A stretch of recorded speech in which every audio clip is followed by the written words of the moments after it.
Okay, so now hopefully this is working. I've been having problems with the sound because I'm new to this video stuff. I've just been watching a couple of videos on here about secondary infertility. As you can see, I got quite emotional, so thanks for that. And I just felt I had to give a video response because you've just been just amazing.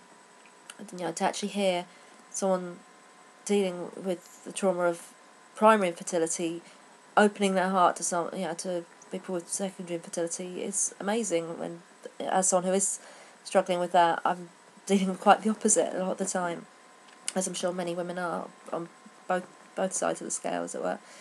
Not that it's a scale, just both sides of the bridge.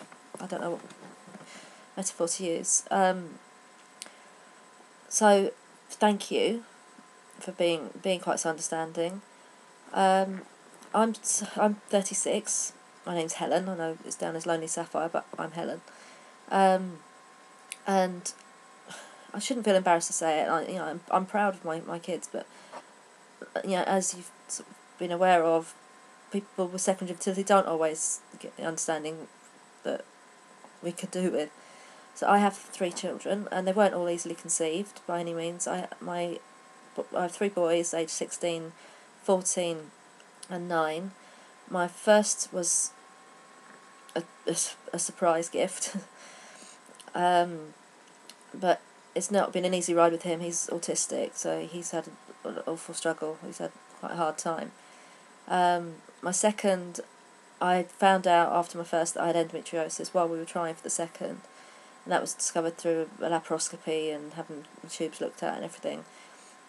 And I was told to just go off and try and get pregnant, sort of thing. And I managed to get pregnant, but I still believe only because they did all the procedures they did, and I was lucky.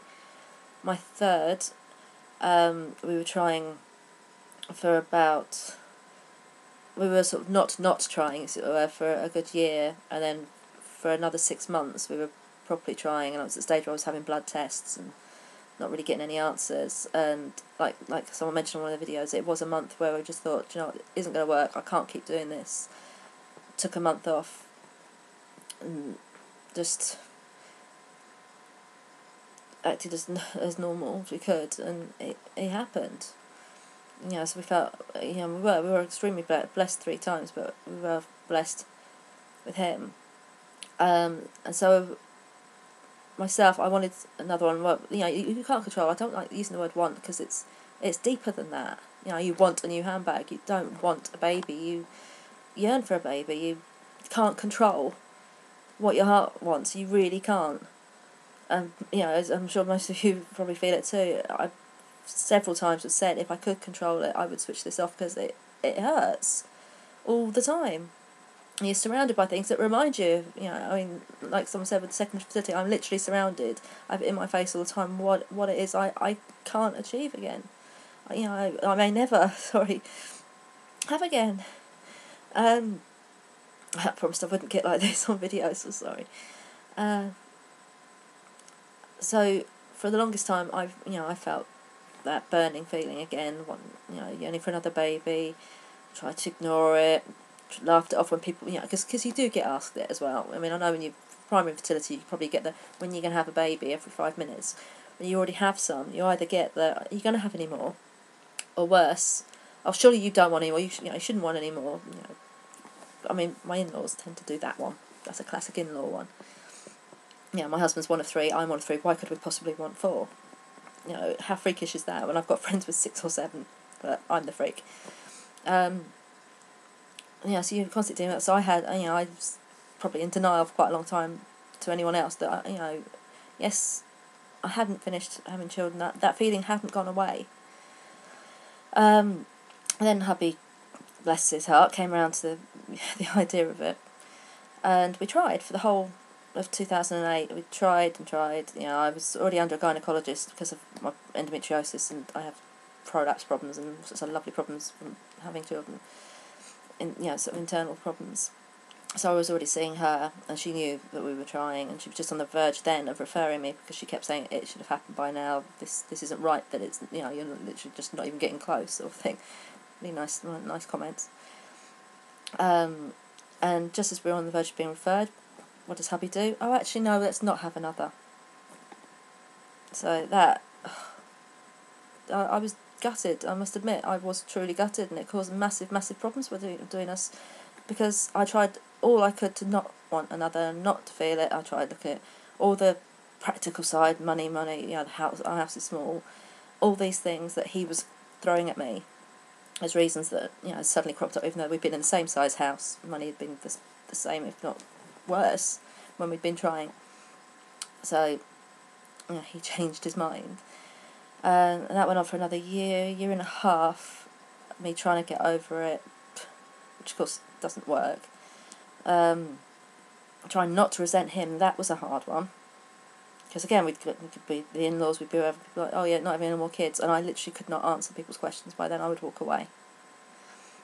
So people have probably picked up on this massive, massive problem we had in our marriage. And then last year, it all came to a head. We'd had so many arguments and stuff about it. It came to a head where he actually realised I wasn't doing it deliberately. I wasn't trying to cause an argument. I couldn't control this feeling. So we started trying, and Sod's Law being what it is, start trying again. Didn't work, still didn't work. Back under, GP messing us about. Oh no, you have to be trying for a year, which is not the case. My own PCT, I would advise anyone to look up your own healthcare trust if you're in England. I don't know how it works in the States, I'm sorry. Here, you look up, in most places it seems to be, if you haven't had a child, they leave you to try for a year before looking at interventions and stuff.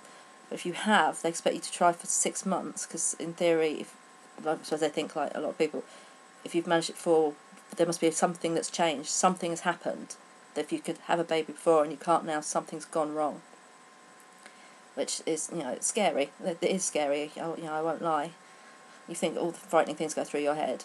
What the hell is wrong with me now? What's changed from then? So we finally got referred.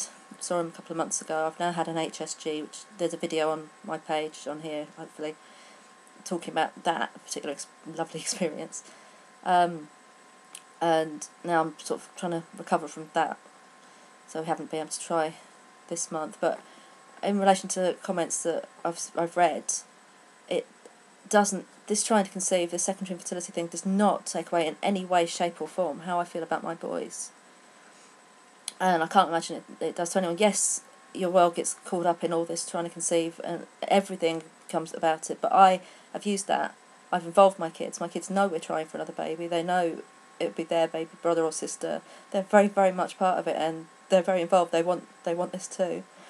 But they were aware Daddy took the day off to take me for the HSG, and that Mummy felt rubbish that evening and the evening after, and this morning, because of that.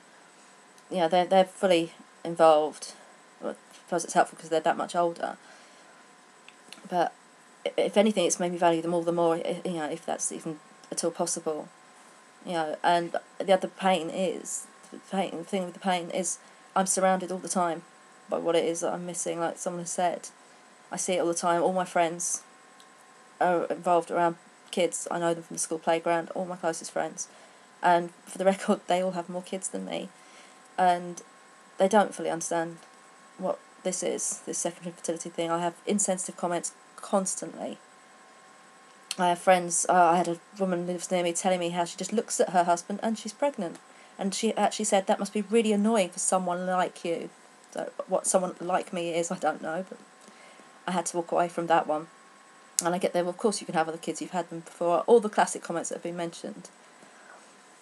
So it's a real comfort in a way, even though it made me cry, to hear someone who actually has some understanding, even though they're not experiencing it, they have understanding that this hurts too. I will constantly be looking back to see good news from you ladies. I have subscribed to so many of you, and I'm going to continue to. You all deserve your happy endings, and I truly, deeply hope you get them. Like I say, I will be checking. Please keep in touch. Thank you.